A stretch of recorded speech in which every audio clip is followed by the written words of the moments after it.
Hello YouTube family, कैसे हो आप सारे लोग। आई होप आप सारे लोग अच्छे होंगे और हम भी अच्छे हैं। आप सब लोगों का स्वागत है मेरे एक और ब्लॉग में। और इस ब्लॉग में मैं बताने वाली हूँ कि मेरे भैया से मेरी क्या क्या बात हुई, उन्होंने मुझे क्या क्या बताया और मुझे क्या क्या बोला। सबसे पहले मैं आप लोगों को बता देती हूँ कि मैं आज बहुत खुश हूँ कि मेरे घर से मेरे भैया ने मुझसे बात करी और मैं बहुत ज़्यादा हैप्पी हूँ। जो खुशी है ना, उसे समझ नहीं पा रही कि किस तरीके से जाहिर करूँ। आप लोग समझ सकते हैं कि मुझे कितनी खुशी हुई होगी, लेकिन थोड़ा बहुत दुख भी हुआ था कि उन्होंने जो जो मुझे बात बताई, जो जो बात मैंने सुनी, उन्हें सुनकर दुख भी हुआ था। लेकिन एक चीज़ अच्छी है कि वो लोग खुश हैं मुझे देखकर। तो जैसा कि मैंने भैया के बर्थडे वाले दिन वो ब्लॉग बनाया था और शेयर किया था, तो भैया ने उस दिन तो वो ब्लॉग नहीं देखा था, लेकिन वो अगले दिन किसी और ने उन्हें शेयर किया था हमारे ही गांव से। तो उन्होंने जब वो ब्लॉग देखा था और ब्लॉग देखने के बाद उनका मन हुआ कि वो मुझे मैसेज करें, ठीक है। और आज तक मैंने उनके पास मैसेज नहीं किया था, क्योंकि मैं पहले से डिस्टर्ब नहीं करना चाहती थी, ना ही मैं अपनी तरफ से पहले से बात करना चाहती थी, क्योंकि मेरी गलती थी। तो मैं नहीं चाहती थी कि मैं उनको दोबारा ये सारी चीज़ें याद दिलाऊं। तो उनको किसी ने शेयर किया ब्लॉग, तो उन्होंने मतलब मेरे पास मैसेज किया कैसी है। फिर मैंने बोला अच्छी हूँ, आप सब लोग कैसे हो। तो उन्होंने बोला हम सब अच्छे हैं। यहाँ तक आप लोगों ने देख लिया था, लेकिन उसके बाद भी मेरी बहुत सारी बातें हुई थी इंस्टाग्राम पर ही। जब मैंने पूछा था मम्मी पापा सब कैसे हैं, तो उन्होंने सबके बारे में बताया कि सब अच्छे हैं। और ये फिर मैंने पूछा कि तुम मेरी वीडियो देखते हो क्या सारे लोग। तो बोले कि हाँ, मैंने कभी कभी देखी हैं और मैं ज़्यादा नहीं देखता हूँ, क्योंकि मेरा फ़ोन घर में से भी कोई भी ले लेता है या बच्चे देख लेते हैं। तो अगर मैं वो वीडियो तेरी देखता तो वो ऊपर ही आ जाती और फिर सब लोगों को दिखती, तो सब लोगों को फिर से वही बातें याद आती, या फिर किसी बच्चे को दिख जाती तो वो फ़ोन लेके सबको दिखाता कि देखो ये दीदी या बुआ जो भी हैं इस तरीके से करता। इसलिए मैं वीडियो नहीं देखता था, बट मैं कभी कभी देख लेता था जब मुझे याद आती थी। तो उन्होंने ये मुझे बताया, मुझे बहुत बुरा लगा। और सच बताऊं तो मेरे घर में मेरे मम्मी पापा तो सच में मुझसे बहुत प्यार करते ही करते हैं, उसके साथ में मेरे भैया भी मुझसे बहुत ज़्यादा प्यार करते हैं। और वो हमेशा से यही बोलते थे कि अगर कभी ज़रूरत पड़ी तो मैं अपने हिस्से की भी खुशी तुझे दे दूँगा, और ये सच में हकीकत है। तो उन्होंने बोला था मुझसे कि तेरे जाने के बाद घर में क्या क्या हुआ था, किसने क्या बोला था तेरे बारे में, सब कुछ बताया। और ऐसा नहीं है कि वो लोग मुझसे बात नहीं करना चाहते, मेरे मम्मी पापा का भी मन करता है मुझसे बात करने का, क्योंकि आखिर बच्चा कितना भी गलत कर ले, लेकिन मम्मी पापा के लिए वो छोटा ही रहता है और बच्चा ही रहता है, और वो हमेशा प्यार करते हैं उसे। तो मेरे मम्मी पापा का भी मन करता है बात करने का, और भैया का भी मन करता था बात करने का, बट वो इन रीज़न की वजह से मुझसे बात नहीं कर पाते। क्योंकि अगर वो बात करते और मेरी जो फैमिली है वो जॉइंट फैमिली है, सारे लोग एक साथ रहते हैं, तो फिर उनको प्रॉब्लम होती है और फिर घर में मनमुटाव बढ़ती, इसलिए वो बात नहीं करते थे। तो उन्होंने पहली बार जब मैसेज किया तो मुझे बहुत अच्छा लगा और मैंने वीडियो भी डाली। और फिर क्या कहते हैं, उन्होंने मुझे सारी बात बताई। तो अब मैं बताती हूँ कि उन्होंने मुझे क्या क्या बताया। तो उन्होंने मुझे बताया था कि जब तू घर से चली गई थी तब तो एक बार को बिल्कुल सुन्न से हो गए थे सारे लोग। मम्मी ने तो कम से कम 1 महीने तक अच्छे से खाना पीना भी नहीं खाया था, तो वो रोती रहती थी। और क्या कहते हैं, फिर मतलब घर में बहुत से लोगों ने, घर में बाहर से भी जैसे होते हैं पड़ोस में इस तरीके से, तो उन्होंने बोला था पुलिस कंप्लेन करने के लिए। तो पापा ने मना कर दिया था, बोले कि नहीं, हमें पुलिस कंप्लेन नहीं करनी है, क्योंकि एक तो बच्चे वैसे ही परेशान होंगे, वो यहाँ से गए हैं इधर उधर भाग रहे होंगे कि कहीं हमारा पता ना लग जाए या ऐसे वैसे, क्योंकि सबके दिमाग में ये सारी चीज़ें आती हैं। तो पापा ने मना कर दिया था कि नहीं, मैं पुलिस कंप्लेन नहीं करूँगा। अगर मैं पुलिस कंप्लेन करूँगा तो उन्हें पुलिस इधर उधर ढूंढेगी, तो उन्हें और ज़्यादा परेशानी होगी, और मैं नहीं चाहता कि उनकी इस परेशानी का कोई दूसरा फ़ायदा उठा ले। यानी कि वो मेरे लिए सोच रही थी कि मैं कहीं इधर उधर से भागूँ और किसी और को हमारे बारे में पता लगे कि ये घर से इस तरीके से भाग के आए हैं, तो कोई और हमारी इस चीज़ का फ़ायदा ना उठा ले। तो इसलिए पापा ने पुलिस कंप्लेन नहीं करी थी। और रही कृष्णा के घर की बात, तो उनके लिए भी पापा ने, मतलब और लोगों ने बोला था कि वहाँ उनके लिए पुलिस कंप्लेन कर दो कि ऐसे ऐसे उनका लड़का ये काम कर दिया है।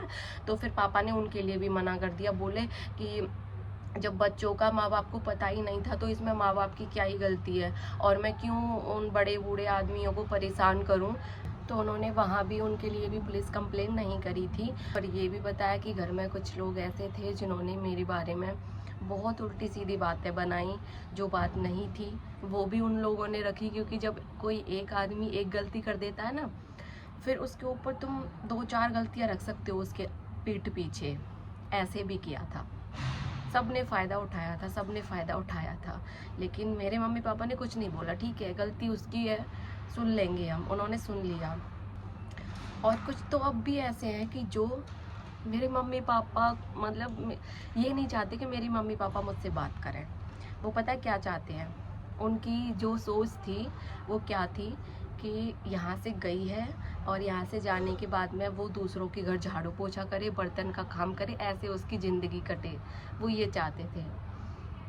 लेकिन भैया ने ये भी बताया कि हम बात करना तो चाहते थे, लेकिन तुझे पता है कि घर में नहीं कर सकते हैं इस तरीके से बात, तो हम नहीं कर रहे थे।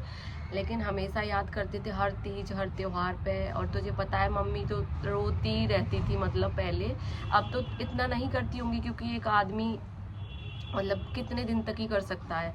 लेकिन हाँ, तीज त्योहार उन्हें याद तो आती है।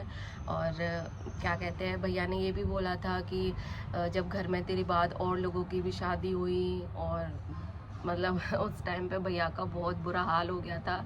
और भैया ने कुछ उल्टी सीधी चीज़ें करने की भी कोशिश करी थी, उन्होंने ये भी बताया था, पर वो रुक गए क्योंकि उन्हें ना बहुत बुरा फील होता था। वो ये सोचते थे कि काश हम एक बार पूछ लेते। फिर उन्होंने ये भी चीज़ बताई थी कि पापा ने फिर पूरी रिश्तेदारी जो होती है, सारे रिलेटिव जो होते हैं, उनको बोल दिया था कि अगर वो आपके पास फ़ोन करती है तो आप उसे बोल देना कि कोई कुछ नहीं कह रहा है, तू घर आ जाए, घर ना आए तो एक बार बात कर ले, और बात करके हम तेरी शादी करवा देंगे। लेकिन मैंने फ़ोन नहीं किया था, मुझे क्या पता था कि ऐसा चल रहा है, मैंने फ़ोन नहीं किया था।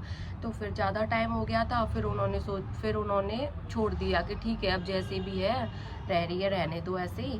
और वीडियो वगैरह में वो देखने लग गए थे थोड़ा थोड़ा, कभी कभी तो वो देख लेते कि ठीक है। और मम्मी के पास मेरी मम्मी के पास स्मार्टफोन नहीं है, तो वो नहीं देख पाती हैं कुछ भी, मेरा वीडियो या कुछ भी। भैया ने बताया कि मम्मी तो नहीं देखती हैं, बाई चांस अगर किसी ने दिखा दिया, जैसे घर में और भी सब लोग हैं तो उनमें से किसी ने दिखा दिया तो वो देख लेती हैं।